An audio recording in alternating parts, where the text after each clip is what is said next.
Hello again, witches, seekers, and friends, and welcome to the Fat Feminist Witch Podcast, the show where we do a little ranting, raving, and wand waving. I'm your host, Paige, and together we are going to explore magic and spirituality, social justice, psychic realm, and most importantly, our self-worth. Hello everyone, and thank you for tuning in to episode 48, Fuck Witches Get Money, alternatively titled, Witch Better Have My Money. It was really hard to choose between the two. In the end, I went with the one with the swear word. I don't know why. But today we are talking about money. Not necessarily how to attract money with spells or magic, but about applying monetary value to psychic and spiritual services. Thanks to the internet, it's become easier to access these services over long distances without leaving home and for prices you're fully aware of in advance. Likewise, you can do a lot of research on a psychic you're planning to patronize, whether you're doing so online or IRL. Yet there are still people who think charging for psychic services is wrong or unethical. Probably because there are still criminals who use a psychic ruse to scam people out of their savings. So I'm going to talk a little bit about legit versus scam psychic services, the kind of labor that goes into a reading, and our feelings about money, ethics about money, and why you should absolutely start charging for your own psychic or spiritual labor if you're currently doing it for free, and why you should be willing to pay for it, and ways to do all of that without feeling, slimy. Slimy is a good word when it comes to money, I think. So not surprisingly, I guess, making money as a spiritual worker is something that I think about a lot. And I mean like a lot, all the time.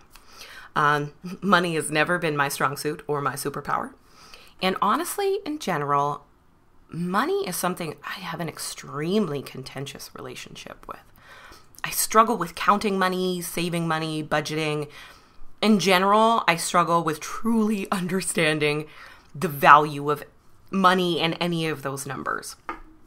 I have a learning disability called dyscalculia that makes numbers and the value of numbers kind of difficult for me, which contributes for sure, but it's mostly an emotional issue for me. I have almost always associated money with kind of negative things. So when people have money, they're selfish and cruel. Money changes people. And when people are denied money, they're desperate and afraid. People kill or maim or kidnap and in general just hurt other people and the planet, all in the name of saving money. Half of those wars out there that we talk about that were all about religion were actually all about money. Even the Salem witch trials was about money and property. A few of the accused were actually wealthy or well off or just had more than some other people. And when they confessed to witchcraft, their property was seized and then, given away or sold. Often to those people who had accused them in the first place. This is the reason Giles Corey refused to confess to being a witch and why he was crushed to death. It's so that they could not steal his stuff and it would go to his family instead. Isn't that wild? That's so wrong. So as a kid, I lived in this quintessential, blue collar, lower middle class neighborhood that I just adored. I loved it there. Despite my difficult home situation. I loved the neighborhood, I loved the people, I loved the school I went to, I loved the community, I loved everything. I had all these dreams about living there as an older person. Like when I grew up and was a teenager, I could take the city bus to school. This was a big dream I had. I never even thought it was possible for me to have my own car, but I was very excited about the idea of taking the city bus to school. I say that now, my sister always laughs because she did take the city bus. She's like, wasn't that great? I know that now, but come on. It was also within walking distance to the only mall in town. So that was when I was a kid, I was like, oh my God, this is going to be so great. I can't wait to be a teenager. So I lived in, this kind of poor neighborhood with poor kids who didn't have a lot, but we always had fun. And I felt like my friends there were very true and very honest.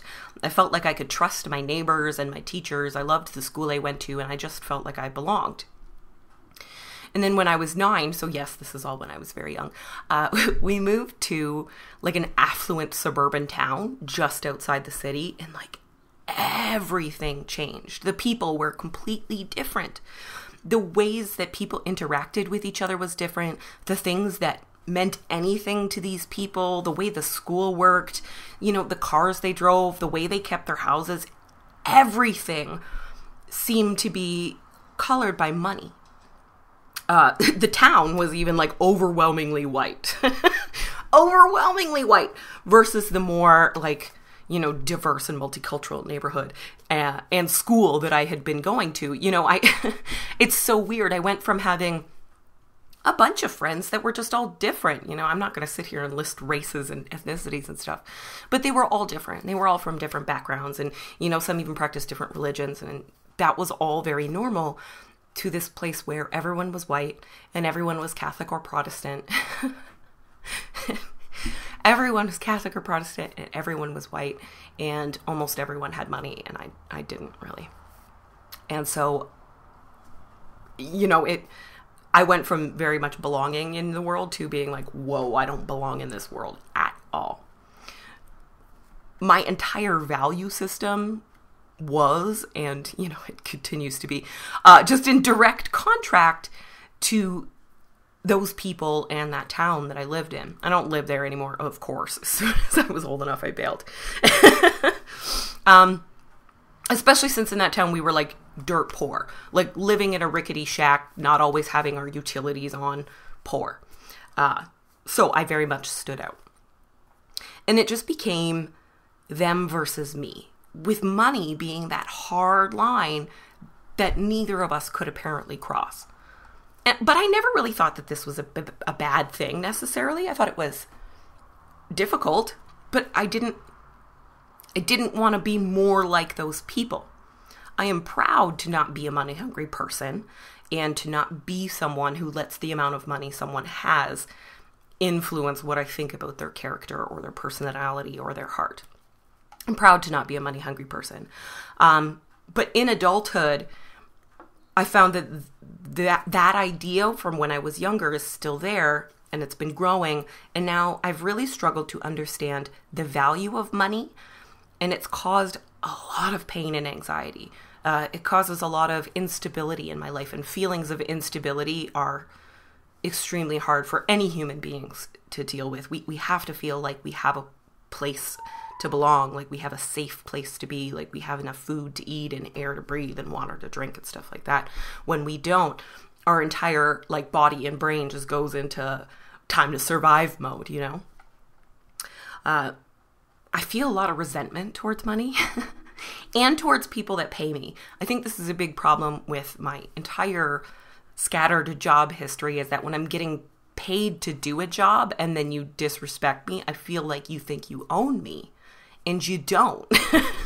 No one does. And to me, that is a very strong feeling. Like, I will quit a job very shortly after feeling that. And there is a level of privilege here, of course. I just want to acknowledge that right away. But I feel a lot of resentment towards money and towards people that pay me. And oftentimes getting money or being given money was and still kind of feels like a bad thing. It feels like something to be ashamed of. For years, I believed that if I was working towards making money or having money, or if I was asking people even to just pay me fairly, that I was betraying my values. But what I was actually doing was betraying myself and my own dreams of just independence. Independence and owning my own house are my lifelong dream.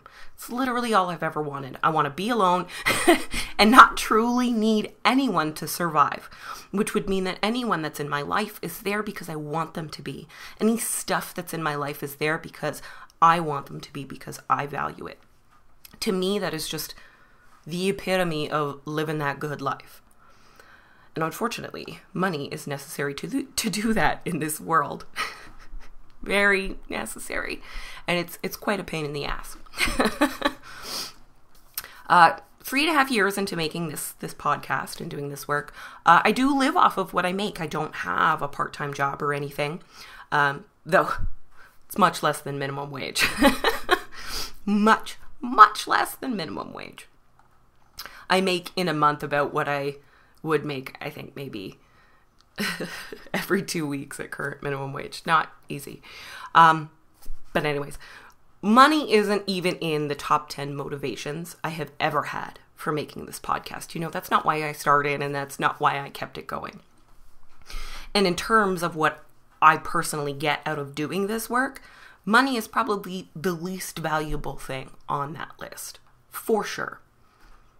So if you're an astrology person, I know some of you astrology people are already wondering. So here's the rundown. I have Venus in Scorpio. My sun is in Capricorn in the second house, and the second house is in Sagittarius, and my Jupiter is in Pisces. I know. Idealism and emotion are my currency, but whatever, let's keep going. The truth is, if I don't get paid to do this work, I can no longer do this work. I'd have to stop. I'd have to get, multiple jobs or one incredibly awful job where I work minimum 6 days a week, 12 hours a day at a factory, like a lot of the people that live here. I wouldn't be able to do this at all. I certainly couldn't learn as much as I have in the last few years to be able to have, the content, the discussions that happen because of this podcast. You all know that starting and operating any kind of business costs money, but what about starting or continuing a spiritual journey? Does that cost money? Is it actually fair to say it costs me money to learn this spiritual path, so I should be able to get paid for that labor if I choose to? And of course it is. Of course it's fair to say that, because if you take out the fact that it's supposed to be this spiritual thing, it's a skill that you're developing. You're paying money to develop the skill. Maybe you're taking courses, maybe you're buying books, what have you. And based on that education that you've been paying for, you now have a skill that you can market as a business. And just because that skill is spiritual in nature doesn't mean anyways, there's people who think you shouldn't charge for any sort of spiritual business. You should only do that for free because it's like a gift to the world. And it's odd. And it's not just people who are unwilling to pay for spiritual services, but there's a lot of people who have really great spiritual skills and are afraid to charge money. They do free readings all the time, and when you think about it, if they're doing free readings every single day, they're doing hours and hours and hours of work every single day, completely unpaid, to help someone else. And you know what? I'm going to guarantee you that 50% of those readings are people asking how they can make more money. It's a very strange system.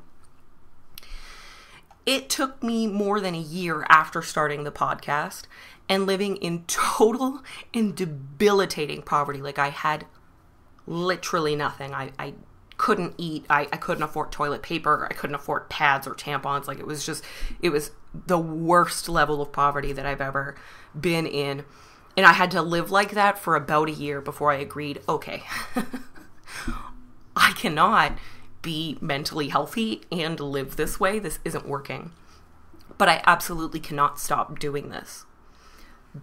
What I do, this is not just, my job. It's my life purpose. But to be able to do it, I need to accept money to do this so that I can continue to live this purpose and share it with people. And once I started accepting money from people because of the podcast, my whole life changed. And my work didn't somehow become more valuable just because people were willing to pay money for it. Not to me, anyways. A lot of people think that. A lot of people who know me think, that the podcast became valuable when people started paying money. But that is absolutely not how I've ever felt. I feel like the work I did in that first year when I was, starving to death, is just as valuable as the work that I'm doing now. And I got just as much work out of it then as I do now. It just wasn't monetary. I always knew, just even when I didn't totally know, that my work was valuable as is. I know that this is something that is good, that I need to do, that is putting good things out into the world and is making my life better and is helping other people. That has value whether I get paid or not. And the fact that my work has value to the people who listen without costing them any money is just, it's bizarre, but it's amazing. It's a wonderful feeling. A lot of the really great emails and messages that I get from people often say something like, I wish I could afford to sign up for your Patreon or give you money or whatever. Your work means so much to me. And that is honestly like the sweetest and saddest thing that I hear on a totally regular basis. I've totally felt that way, and I've even sent an email that says like almost that exact thing to artists and authors and stuff that I really love. But that email itself means more to me than any, dollar you could drop into a digital account. That's not to say that I'm not grateful to all those people, especially the patrons on Patreon, because that's my main income source, right? I live off of it. And I legit sob every month when I get paid, like out of gratitude and that little touch of shame that I'm still trying to work through. Yes, I still feel shame when it comes to money, and maybe I always will, but that's okay. So if you do support the podcast financially, I want you to think about it this way. You're not just supporting me and the show, although you are, trust me. But you're also supporting all of those people who say, this means so much to me and I wish I could afford to give you money. The money that you give to support all of this, pays it forward to all of those people in terms of information or support or work or whatever. And that makes me feel really, really good, knowing that the money that I get is used to help other people and, help me live my purpose, because I deserve nice things, and not things, but I deserve a nice life. That just makes all the difference to me in the world. So that payday sob I have at the beginning of the month is infinitely different than the way I used to sob after every paycheck I got from like Chevron when I worked at one of their gas stations the same year they dumped a bunch of oil into the fucking ocean. Every other Thursday when I cashed that check, I felt like a bag of shit, a bigger and bigger bag of shit every single time. And I kept thinking, I can't believe I'm taking money from these people. I can't believe that my work and labor and brain are going to support a company that dumps oil in the ocean. And I was working at a gas station at the convenience store. I'm not one of the higher ups. And I felt like a garbage bag. No one should feel bad for needing money to survive. And yet, of course, so many of us do. And that's because there are many people who use money to hurt other people, who hoard it and lord it over the rest of us, who take more than their fair share and leave others just dying in the streets, or, their children rotting away in literal concentration camps on the floor. But money isn't what's doing that. People are what's doing that. People who are driven by greed and avarice and who don't truly understand the value of anything except money. And you might think, oh yeah, that's way worse. I'm so glad I'm not some rich asshole and I'm just some broke ass. I feel way better. And I'd probably agree because, I'm hella prejudiced against rich assholes and I am a broke ass. But part of coming to terms with my issues with money is remembering and realizing the damage that my negative greed caused other people in the planet, My desire to avoid money caused me a lot of fear and anxiety and depression that negatively affected my already kind of shaky mental health and made that a lot worse. And in that state, I hurt a lot of people. It caused me to need to rely on my family a lot, a family that doesn't really support each other, not really emotionally, not really financially. My parents are not the parents you ask for money. I needed more support from my dad than either of my siblings did. And I know that that's been hard on him in more ways than just financial. For years, friends had to come down to my financial level to go out on whatever, to go out for the day, to go to dinner, to go on vacation, to do anything fun with me.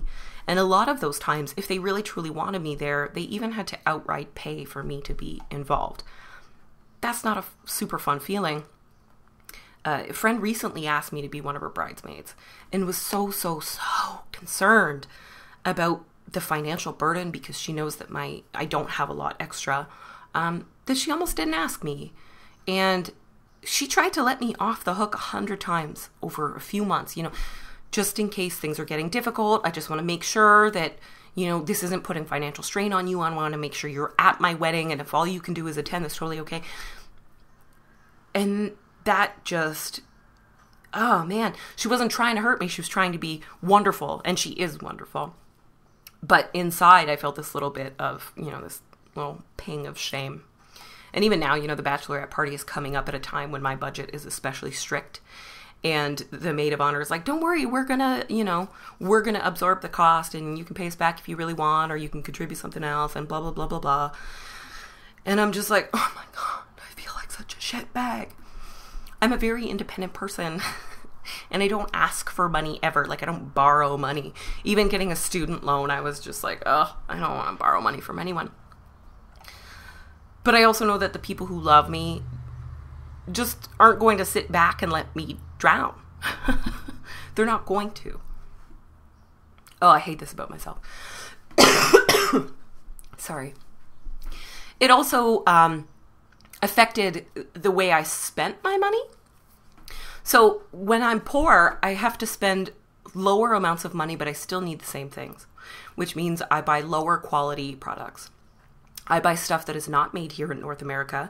I buy, fast fashion that is not going to last long and it might not even be fully biodegradable, that's going to sit in a landfill. Same with anything else, you know what I mean? Like I had to skimp on buying any sort of cleaners that are better for the environment and get the stuff that is cheaper. I had to buy items that I knew were going to fall apart in a few months because I needed them right then, and the only amount of money I had to contribute to that was very, very low. That's bad for the environment. And that's not something we all need to think about. Your survival is way more important. It's another facet of how having no money and refusing to make money hurt other people and in general kind of hurt the planet. It's antithetical to who I am as a person, right? The point here with all of this is that it's all about balance. Refusing to share resources hurts people, but so does refusing to have any resources of your own, whether you're doing that consciously or not. I was not doing that consciously, of course. I'm still working on, getting myself more into the middle of that particular spectrum, but my emotional feelings about taking and having money are really one of the biggest barriers for me. There are external barriers, of course, there's always that, but I can't do anything about those so much. But how I feel and my emotional feelings about money are something that I can do. They are a barrier that I can break down for myself. Though I will say, my ability to survive and run a business on a little triple-digit number every month is something I am very proud of, but still brutal. Being poor has taught me, though, that I can be poor. I am very, very good at surviving, and I never thought I was very resilient before. But being so poor that I literally have nothing and no money coming in and no way to get any money and not just completely dying in a heap or whatever, is very empowering once you're out of that situation. I'm still poor, but not that poor. So let's talk a little bit about the difference between someone who is just using their spirituality skills, their spiritual skills, to create a life for themselves, who is just trying to get paid for their work, and someone who is using a spiritual ruse to scam you. So I am a really big fan of the comedian John Oliver and of his show Last Week Tonight with John Oliver on HBO. It's fantastic, honestly. It's really well done. Most of us met him on The Daily Show as a correspondent who was very funny. very British, makes lots of really fun British jokes. He was also in Community, and he did stand-up. He's a comedian. He's hilarious. And since about April 2014, John has had this show called Last Week Tonight, where he covers news items. But what he covers are some of the most controversial news items. In his very first episode, he covered the death penalty. Because he doesn't believe in the death penalty, and he just blows your mind with these facts about how awful these already awful things really are. So he talks about the death penalty, he talked about net neutrality, the tobacco industry, gerrymandering, Donald Trump, debt, and like civil forfeiture. Like, not everything was super interesting of a topic, but his segments on them are so eye-opening. And they're also still really funny. And since he's on HBO, right, he has free reign to make fun of, corporations and stuff, because they don't have, HBO's got enough money to support those shows, right? They don't have advertisers that can control what happens in the show. So he has free reign to make fun of corporations, mega churches, individual celebrities, basically any other right-wing or social nonsense that he can come up with, that him and his writers can come up with. It's fantastic. And I watch it all the time to keep up with American, especially, news, and to explain a lot of things to me. There's a lot of individual topics or words that I've heard and never really understood. So gerrymandering is a really good example. I didn't know what that was, and there was a whole video, and I was like, okay, cool, let's figure this out. Recently, he had one on the lethal injection. Again, the death penalty. We're not going to debate the death penalty on this show, I don't think, but I'm very anti-death penalty, so I love these episodes especially. And the one he did on lethal injection, it taught me a lot that I absolutely had no idea. As someone with an opinion already formed, I didn't know half that shit. Didn't change my opinion and made it stronger, but that's what I mean. I learn all the time from this show. And it's very honest and it's entertaining. In March, and I know it's a couple months now, but in March, John tackled psychics, especially mediums, the ones who speak with the dead. Earlier, John had done an episode called Televangelists that exposed how easy it was to start a church in the U.S. Fantastic bit. And then the corruption and greed of, TV mega church pastors, all of those really big, and I'm not trying to call out anyone in specific, but I don't know any other names besides Joel Osteen. So Joel Osteen is the example here. Now, if you like Joel Osteen, I have no idea if he's actually a scam artist. He's just the only TV mega church pastor that I can think of. So after watching that episode, I knew that his priority, when I saw that it was about psychics, was to expose scams that target innocent people and to make sure that his audience knows that this is something more than just a joke. This isn't just, a funny joke that we say all the time, because we joke all the time about TV evangelists. Come on. And I knew, the psychic segment would be focused on psychics that he believed were scam artists or that were raking in really suspicious amounts of cash. But what I didn't expect was actually a bunch of really rude and derogatory, like completely white nonsense from baby boomers. But that is absolutely what this segment was. I absolutely don't understand where this segment come from. Even other people I know who are not, in this industry, in the legitimate psychic industry, we're confused because are psychics in the news? Like, are psychic scams really a hot news item right now? I didn't know they were. As someone who searches psychic everything on the internet all the time, I had no idea. I knew psychic scams happened, but I didn't know that they were a hot news item. So John starts his segment here, and the first psychic pictured in the segment, the first one that comes up, is Miss Cleo, the infamous TV psychic from the 90s who was charged with fraud in 2002. The photo he shows is actually watermarked and says it's from the year 2000.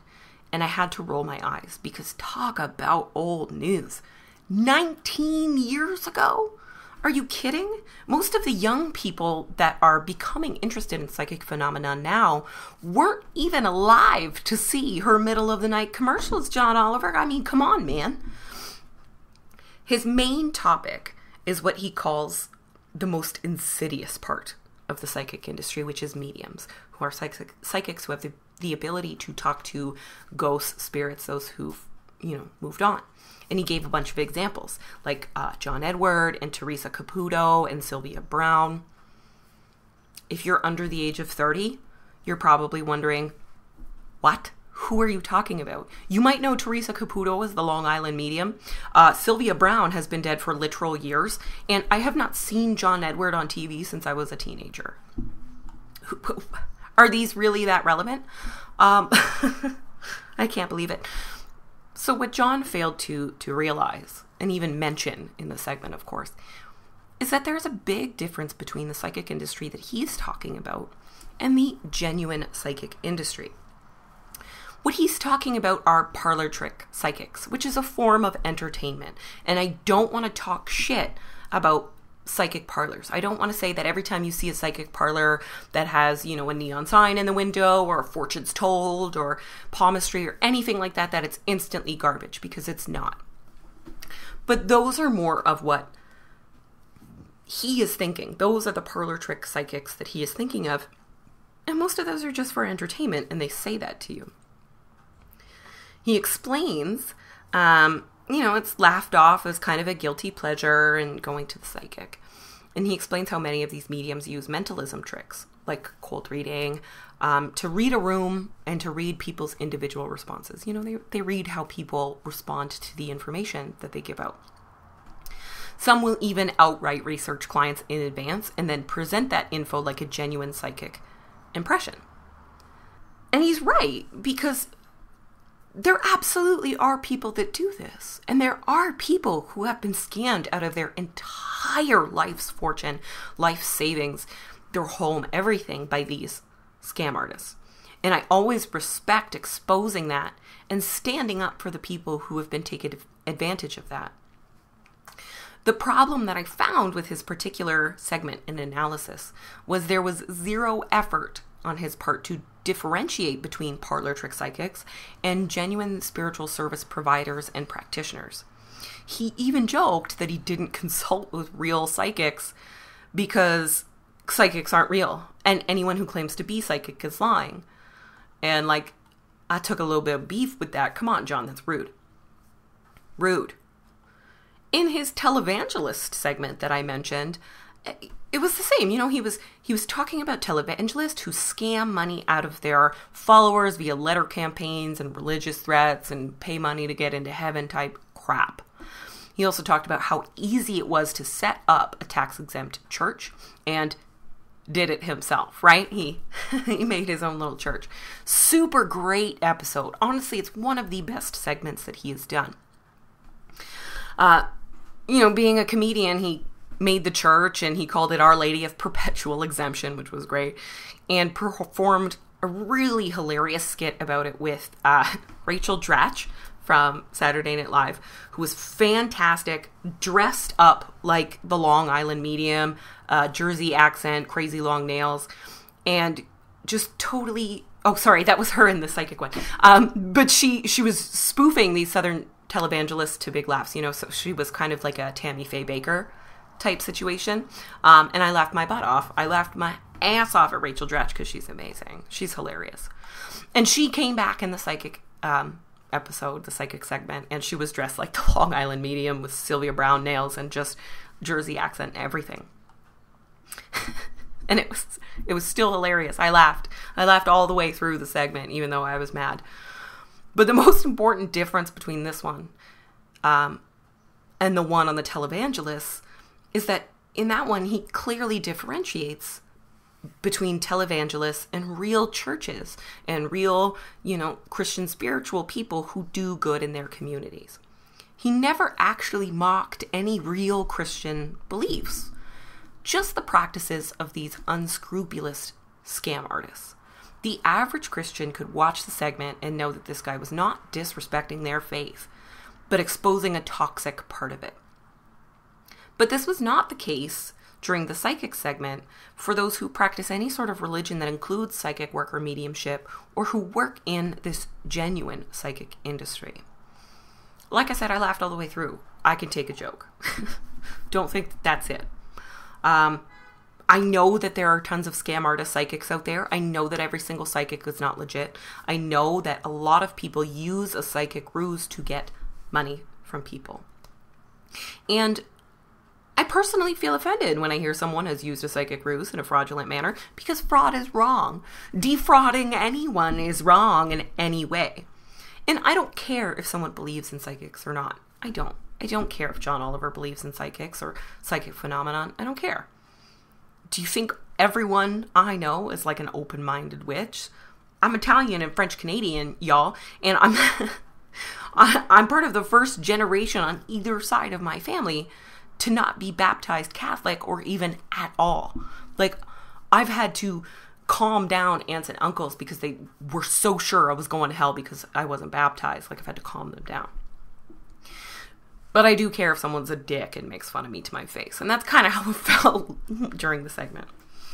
One thing that irritated me the most was that this was all so outdated. Who's buying tickets to John Edward shows and where are those happening? Sylvia Browne is literally dead, and we knew she was ridiculous before she even died. And psychic parlors, I get so excited when I see one because they're kind of this novelty. You know what I mean? Like, I've been seeing them more just because the aesthetic is very cute. I love the neon signs and everything. I really want one of those psychic neon signs. But they are a novelty. And a lot of people who know anything about psychics, they're not wandering into, Madame Sylvia's mainstream psychic fortunes told flashing in neon signs. They go to a witch or a new age store or a psychic expo. They ask around, right?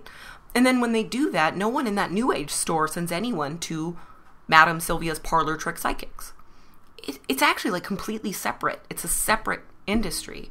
A lot of times if you go into a real witch shop and ask them about where to find these parlor trick psychics, they might not even know where they are. It could be right down the street and they have no idea because it's just not in their, it's not part of that world. And that really bugged me. I also noticed that every single psychic pictured or featured in the segment, outside of Miss Cleo, of course, was white, middle to upper class, and over the age of 40. The people seeking those services were also white and over the age of 40. There was no mention of a psychic industry that features tons of young people, queer people, people of color, no mention of that at all. It didn't focus on anyone who does not scam their clients. Not one single psychic who isn't a scam. Didn't focus on psychics that weren't on TV or a TV hit. Like, reality TV it's just a name. Just because it's called reality TV doesn't mean that it's actually real, y'all. You can't just take, Teresa Caputo as an example of all mediums. That's just not the way things work. And the problem with that is that, middle-class white people in their 40s aren't John's target demographic. That's not who's watching this show. Or at the very least, they're usually the ones that are kind of the butt of the joke, the Fox News crowd. Last Week Tonight has a very, very similar demographic to The Daily Show. So what you have are liberal academics in their 20s and early 30s. That's me. I'm his audience. The same demographic that is abandoning organized religion at staggering rates has become more and more open to crystals and yoga, who don't have the money to give thousands to scam artists over the phone every month. I mean, these people are still paying too much for their student loans, 10 years after they graduated. In short, the psychics he showed are not the psychics his target audience is even interacting with. So now he's made all of these sweeping generalizations about an entire spiritual movement and industry that aren't even entirely accurate and aren't relevant to the people who are watching this show. And this hurts all of those young entrepreneurs of color or who are queer or who are disabled or who are marginalized, who have found that they can use their spiritual skills to gain independence through business. Another thing that is just kind of a personal pet peeve of mine is when people act like psychics and magicians are like completely different things. Like magicians are somehow totally okay. You know, that's a respectable career, but not that there's no one who doesn't think magicians are garbage, but you know, being a magician is fine. You know who uses cold reading to make money and to entertain is magicians. Magicians do that. Oliver noted that, you know, 8 million years ago when Miss Cleo's network of psychic readings psychic readers was in operation, they brought in over $1 billion, with a cool half of that billion being profit. And this was like, you know, this hideous thing. And I'm going to say $1 billion is crazy. But what bugged me was I was like, 1 billion? Like, do you know how much money magicians have brought in? David Copperfield made $61 million last year, and his net worth is $875 million. Penn and Teller made $30 million. Chris Angel made $16 million, and David Blaine made $13.5 million. And that's all in 1 year. And those guys have been operating, all of them, for more than a fucking decade. I actually attended a Penn and Teller show last year. I was bored to tears, honestly. It wasn't very good. And then they started trashing psychics and astrology as if it's any fucking dumber than their magic show. And I was like, are you kidding? They use the same methods as parlor trick psychics have been using since the days of, you know, spiritualism in Victorian times. Like, making millions of dollars, just getting as many TV shows and Vegas engagements as they can, touring for decades at a time. What the hell? Here's a fun note. Magician magic, this is an industry dominated by men that doesn't offer any sort of personal service. It's pure entertainment. It's dominated by men, and most of the ticket holders to those shows are men. Whereas the psychic industry, whether it's legit or not, these industries are mainly dominated by women. And they offer a personalized service that could be deemed a compassionate service. Magicians, no matter the size of the crowd, are in it to show off their hard-won skill and their creativity and to make money and put on a show. Which is fine. I'm not saying that I judge that, by the way. Psychics, depending on the size of the crowd and the location and the method of reading and a whole bunch of other variables, have incredibly varied motivations, ranging from making money to making a difference, to helping people, to fulfilling some sort of spiritual calling. There's nothing about either group that makes one better than the other, or isn't subject to laws that force them to explain their services or for entertainment purposes. Every single psychic you visit, whether it's in a new age shop, a psychic parlor, at a carnival or festival, or at a psychic expo, whatever, they all have to have some sort of notice somewhere that their services are for entertainment purposes only, that they cannot guarantee how true anything that they say is, and that's all because the law requires them to do that. And there's nothing about either group that isn't totally and completely exploitable for the purpose of scamming people. You can get just as scammed by someone who considers themselves more of a magician style magic practitioner as you can as a fucking psychic or TV medium. I might know more people who have lost money to people using magician techniques than I have to people actually doing psychic readings. Absolutely. And you'll never convince me that the reason magicians are cool and real psychics isn't because of some man shit, because it is. It is. Women get hanged for being witches and practicing magic, or get hanged for quote unquote being witches and quote unquote practicing magic. But men get to co-opt it and build an entire career and industry off of it. Old fucking news, right? Almost as old of news as Miss Cleo. So I still love John Oliver, and I still love Last Week Tonight, and I'd be lying if I said I didn't laugh all the way through the segment. The fuck-ups of some of those TV mediums is absolutely hilarious, because I hate them. Those people should not be telling anyone that their loved ones are 100% for sure definitely dead if they haven't seen the body, as far as I'm concerned. If you didn't kill that person or see their body in the morgue, you don't 100% know for sure that they are dead. At all. At all. I also believe it's important to educate people about scams, any scams, because scams are wrong. Scamming people are wrong, but it doesn't matter if that scam is, a sleazy used car salesman or a black widow or a fake psychic. It just doesn't matter. Psychics aren't a scam. Psychic phenomena isn't a scam. Scam artists are a scam. And that's something that John just really did not make clear, and it bothered me. And it didn't just bother me because, it gives people a reason to disrespect the psychic industry, right? To just think it's garbage. To, demand free services without paying.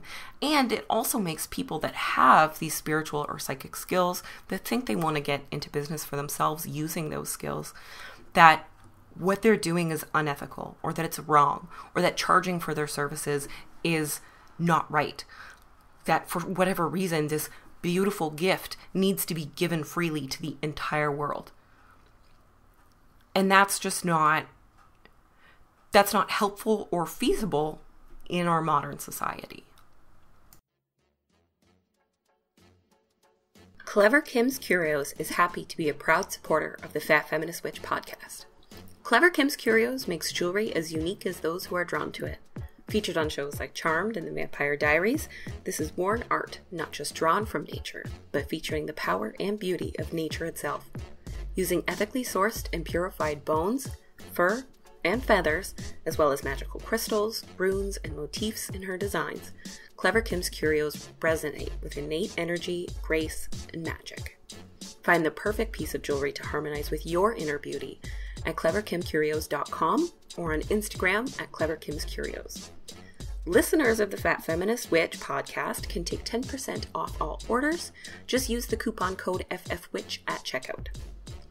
That's Clever Kim's Curios, for jewelry as unique as those drawn to it.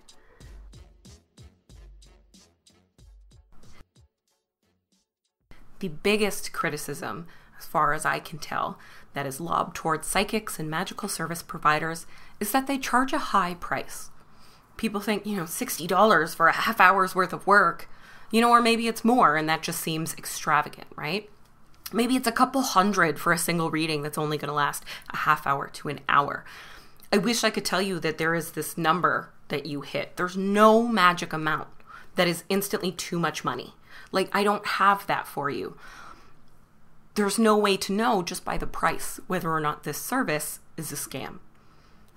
Sometimes it just seems like too much money because you're cheap. I'm cheap. I've been poor. It could just be you. But there's also a lot of other reasons why what you think is $60 for a half hour's worth of work, why that is incorrect. Sometimes the price seems high because you assume that that person is working the same 8+ hours in a day that you are, and that they get paid $60 cash with no overhead every single hour or half hour.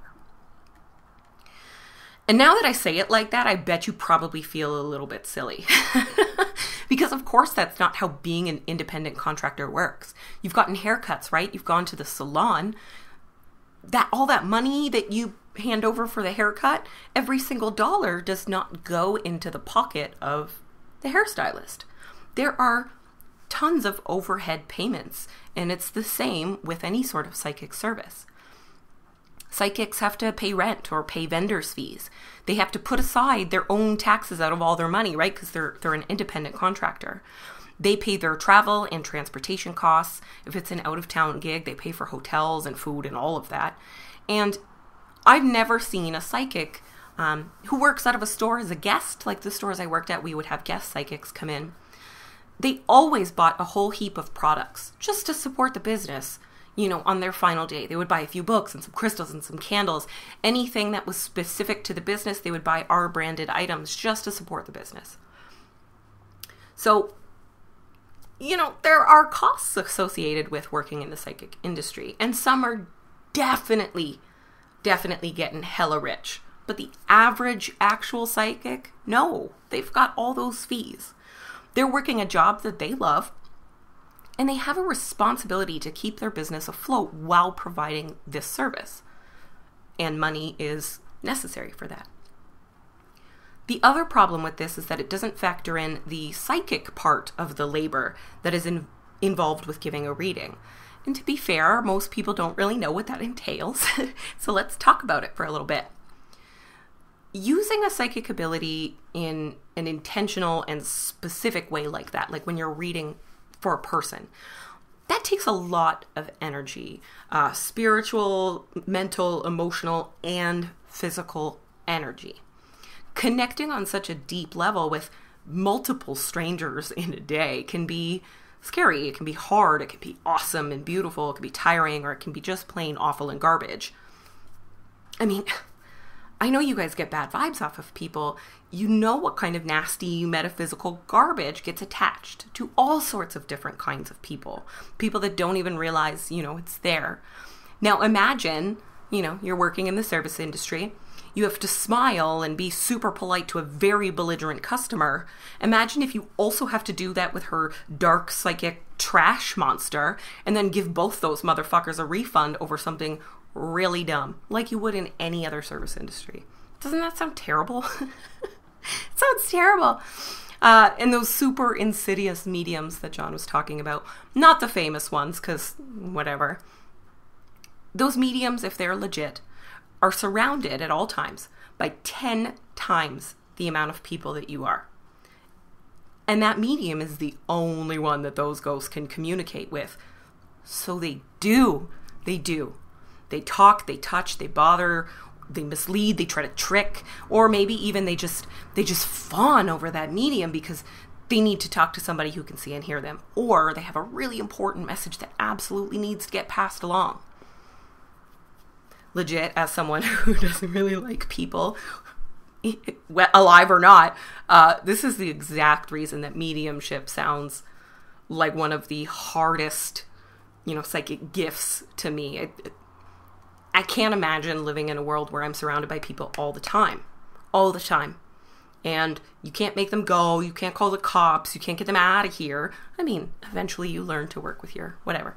Eventually you figure it out, I'm sure.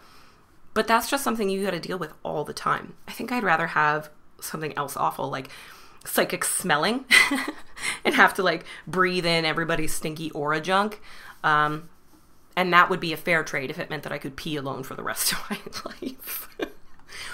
That's hard. That's a lot of stuff, right? And even without speaking to ghosts or connecting with the dead, psychic work takes a lot. It takes energy, it takes focus, it takes time, and a lot of times it takes prep. Psychics are responsible for their table and their display. They're responsible for adjusting their tone and behavior for every individual customer. They often care about each one of those people that comes through, even if it's just for that amount of time, and that takes a lot.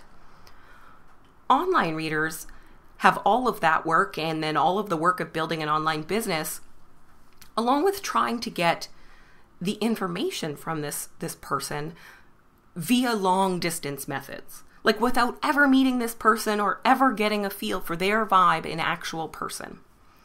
And that is a lot of work. Like I said, I don't love being with people, so I personally prefer doing long distance tarot readings because, for hours before I even sit down to pull a single card, I can concentrate on that person. I can concentrate on their vibe, get a good handle for who they are. I can concentrate on their story and the characters in their story and the issue at hand. And I have all of this stuff already gathered. So by the time I actually sit down and start pulling cards, I have a whole bunch of information and emotions that I have psychically collected to help me add context to the reading.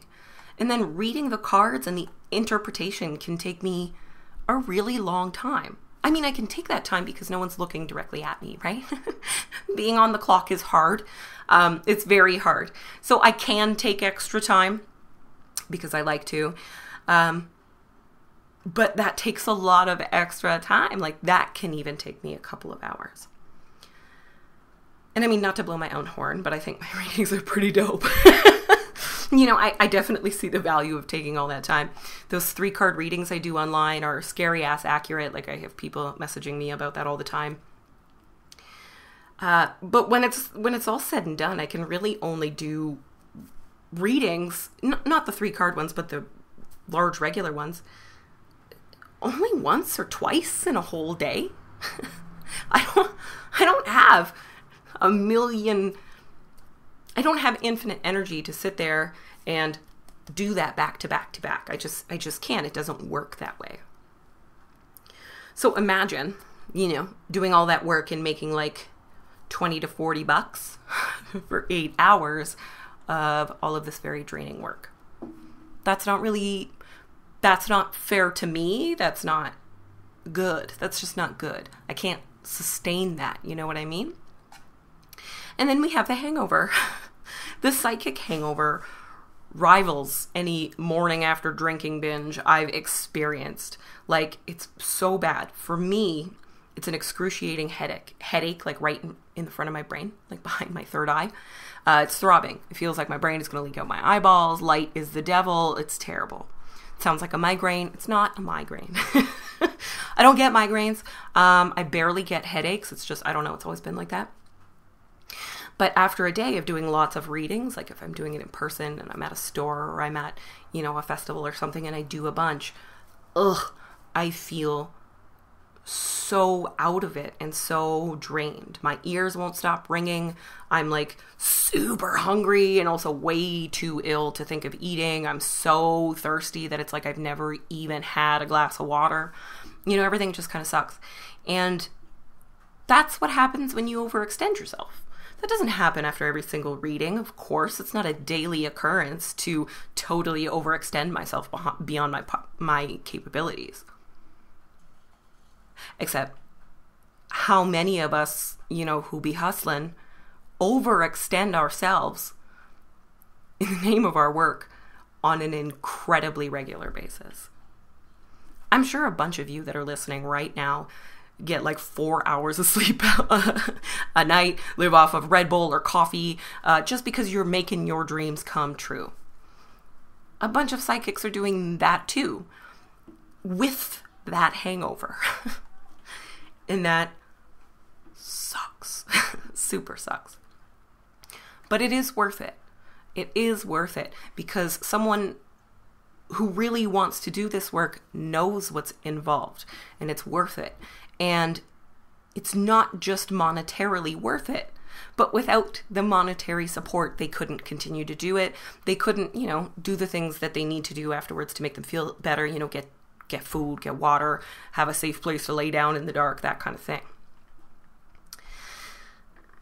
Fortunately, for those scam psychics, they ain't getting no hangover.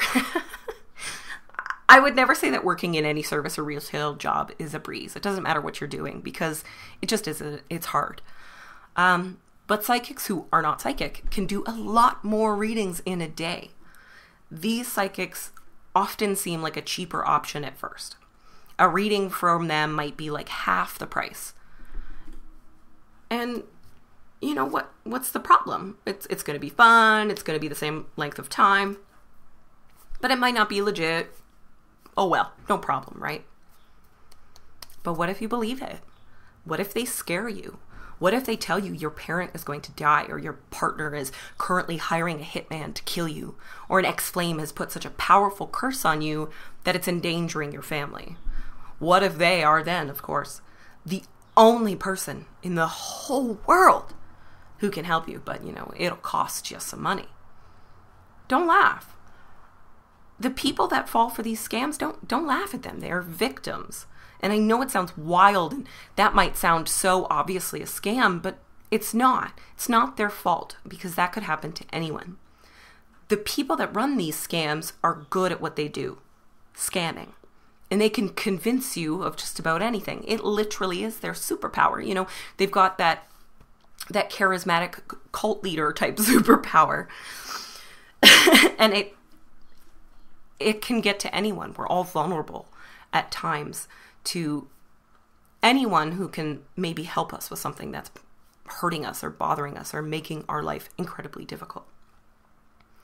A legitimate psychic won't really do anything like that. So a legitimate psychic will not then continue to ask you for ever increasing money to try and break that curse or prevent that death or something, which is what a lot of these scam artists do. They'll never tell you that they are the only psychic who can help you. They might even recommend someone more suited to your particular issue. I once got a tarot reading by someone who does not have mediumship abilities. And at the end, she was like, I really think you need to talk to somebody who can communicate with spirits. And she gave me a few names of mediums that she personally knows, right? They're her friends. But she's like, I think you might need a medium to talk to about this. Like there's something there that I can't quite break through. That's just not my area of expertise. Super helpful, right? Because she cared about helping me. They will never actively try to scare you during a reading. Just they won't. If you get scared in a reading and you say something and that reader doesn't instantly, take a beat to try to make you feel more comfortable, even though you're on the clock or they're right in the middle or they're irritated or whatever, it's because they don't care about you. And they could be just a shitty reader or a shitty person, or it could be a scam. But if you get really scared during a reading and you're like, whoa, I need you to hold up, and they don't, get out of there. That's no good. That is not a good place to be. That is not a good reading. That person doesn't care about you. And in my opinion, like I said earlier, any psychic that tells you that they know 100% for certain that a person is dead better have seen that body or committed the crime themselves. Because there's just no way. This is not something a real psychic will just pull out of nowhere. By the way, that daughter you haven't seen in 3 weeks since she went off to college is definitely dead and in this room. Like, get real, lady. But people do that. Sylvia Browne pulled that fucking shit all the time. She constantly told people that their loved ones were dead, and they were not. Do not trust that particular statement. Now, I don't want to say that the psychics that seem extra cheesy are definitely fake, because they might not be. They might just love the cheesy aesthetic. I do. I love everything cheesy and ugly. You guys know that. I love the cheesy aesthetic. I love the neon signs. I love the palmistry displays. I love big plush curtains and all of that stuff. I love that stuff. And because I've worked at witch stores, I also know for an absolute fact that there are really cool professional old lady psychics in my city who absolutely read with a crystal ball. And I know that because I sold them that crystal ball. And how awesome is that? Some people just like the vibe. But that doesn't mean that they're trying to scam you or that they are in any way associated with these, what I call psychic parlors versus genuine psychic readers. Unfortunately, aside from these things that might sound kind of obvious, there's no real way to know right off the bat if the psychic that you're seeing is legitimate. The only true difference between these two very similar industries and these two very similar workers, just like in all magic, is the intention. One person or one industry is either entertaining you with an act to get paid, or they're trying to defraud you. Either way, their intention is to get paid. Full stop. The other is trying to help you using a skill that they've honed and perfected over time. Maybe they're also trying to entertain you, but they want to help. And they get paid to do that so that they continue to do that work. The intention there is helping you and empowering themselves to live the life they want. That's it. The intention between the two things is very, very different. That's not always obvious, but you have to trust your gut. If you have gut feelings when you walk into any sort of psychic reading situation and you instantly feel like this is not the place to be, this is scary, I don't get good vibes off this person, get out. Even if you paid, get out. You know what? I'm more than willing to just be like, yeah, whatever. I lost some money. That happens. if you go to a psychic and, you're skeptical or you want to learn a little bit more to make yourself feel more comfortable, you can totally ask questions.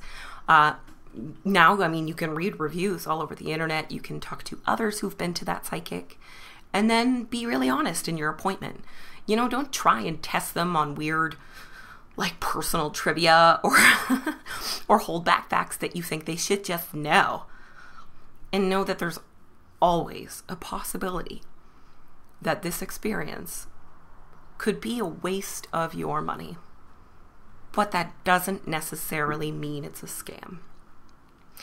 I've totally paid for readings by psychics and readers who seemed awesome. And they were really nice people. But the reading itself just was not helpful. The information wasn't right, or it wasn't delivered the right way, or just whatever. I don't instantly feel scammed when that happens. Give me my $60 back. I feel there's two ways that could have gone. And it went the way I wouldn't prefer. Shit happens.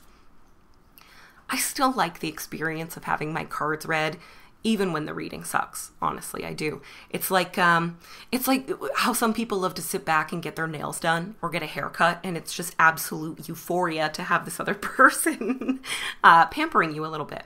It's a treat. It's a treat. You get to do something for yourself. You get to support an entrepreneur, especially those from marginalized groups, like I mentioned earlier in the episode. And, it's a treat to just see someone work, to see a psychic do what they do. I might not have gotten what I wanted necessarily, but I don't consider any of my money wasted, and I don't consider myself scammed. It's just, it could always happen. It could always happen that you're not happy with the service you got. You can totally complain if you want, and maybe you have good cause to complain, and every business will deal with that differently. But you don't instantly have to feel like you were scammed just because the reading wasn't exactly what you wanted or even what you needed. Now, if you are a spiritual person, kind of like I am, who has any sort of psychic ability, if you read tarot cards or you're a medium or whatever, and you think, yeah, I want to start providing this as a service to others, not just reading my own tarot cards, right? I'm going to read other people's tarot cards and I'm going to help.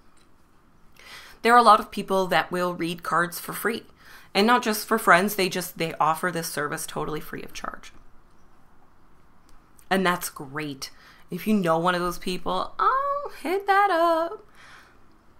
But I want you to remember all of that stuff I said before about how my negative greed negatively impacted the people in my life, right? I was so not greedy that I was greedy. I was so not greedy that I just needed more from people, and I didn't really expect them to do anything for me, but they really felt that. They felt like they were obligated to help. You don't want to be that person. If you have a family and a job and you like doing the readings and you want to do it for free because you want to help people, that's awesome. But when the readings start taking over, hanging out with your family, picking up your kids from school, getting to your paying job, getting the groceries done, when those free readings start to impede your life and start to negatively impact your friends, your family, your coworkers, what you're doing there is a disservice to all of you. And the way to correct that is not to just stop giving readings.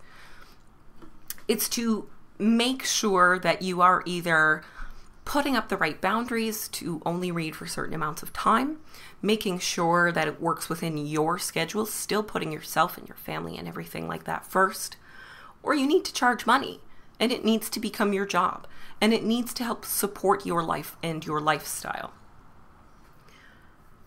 And that's just it. You can't, spiritual work that makes your life less good sort of defeats the purpose as far as I'm concerned. Oh my goodness. The witch that I am today would absolutely not exist if I didn't get paid for doing this work. I would be, 3 years behind. I wouldn't have access to the books and the materials that I do. I wouldn't have access to the other witches that I do that I can talk to, because I got that through doing this work. And sometimes doing this work costs money. I pay for hosting. I pay for new tarot decks. I pay for the books to teach me how to use that stuff. I pay for pendulums. I pay for space and time. I pay vendors' fees. I pay blah, blah, blah, blah, blah, blah, blah, blah, blah. And if I was paying all of that money from the money I don't have and not getting anything in return, I would have to stop doing this. And for someone who feels like they're doing this kind of work because it puts something good out into the world and it helps people, and you want to be of service in a way that you have skills, that's just not... That's not an option. It's not an option so much to stop. Like I said, this work is my life's purpose, and I know a lot of people, once they, discover or start exploring their spirituality, it's like there's this thread, unbreakable thread. You cannot stop living that and studying that and immersing yourself in that. It's very hard. And if you feel like you can use your psychic gifts to help somebody and you feel like you have to help those people, you're going to. And that's where it becomes exploitative on the readers, these psychics. Anytime you see someone giving away free individual readings, if they say it's free or you can pay me what you want, for the love of God, put $1. If it's all you have, put $1 in there. Give them a little something. What you're doing there, much like the people who support my podcast. I love my little, shameless self-promotion. But just like that, you are not just supporting that particular reader and that particular reading. You are supporting all of the other people in that reader's life who also kind of depend on them getting paid for their skills.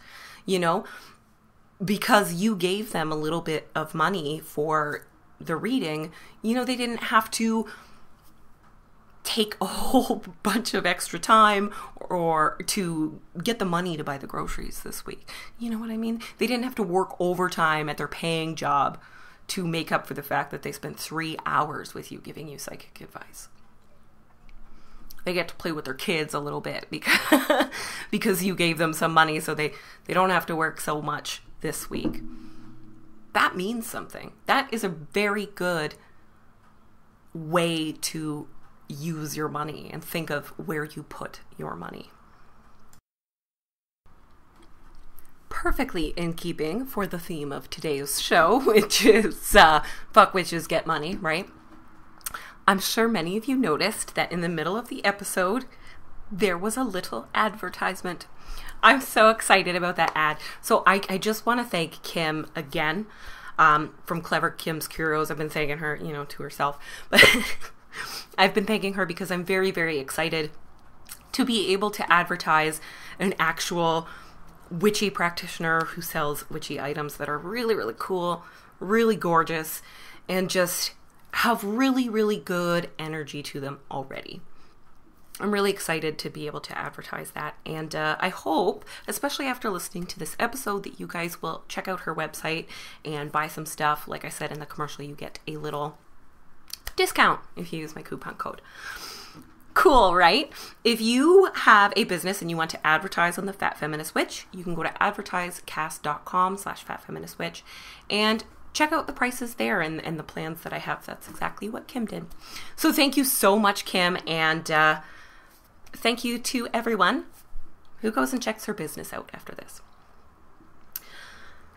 I think that was everything that I had planned to say today, and I hope that I got my message across, that you don't have to feel bad about getting paid for your spiritual services, because getting paid enables you to be that awesome person that the other people in your life depend on, that the planet depends on.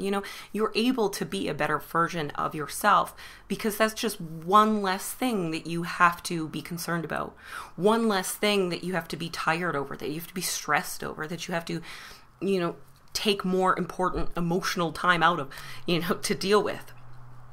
So I hope this convinces you that you and your work are worth being paid, because you are.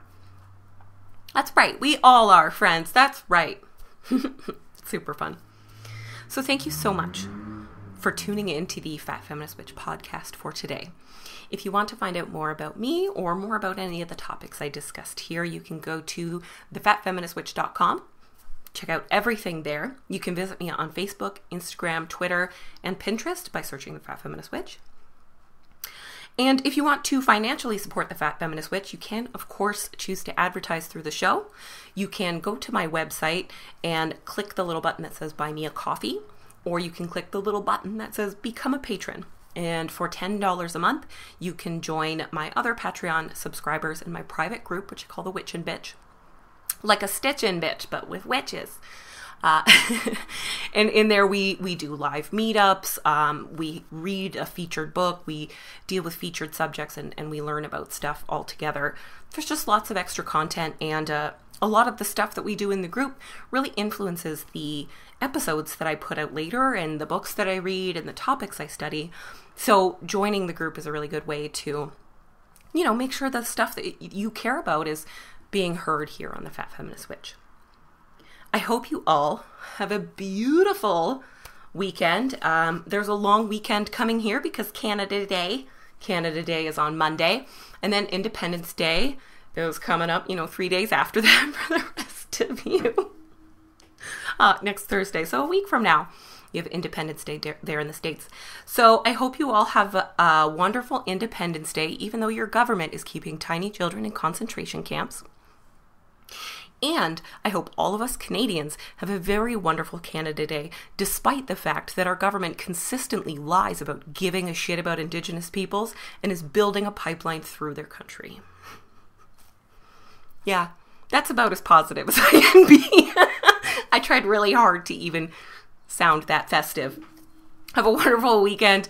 Have a wonderful long weekend. Have a wonderful Canada or Independence Day. And going forward, I hope you all remember to, fuck witches, get money.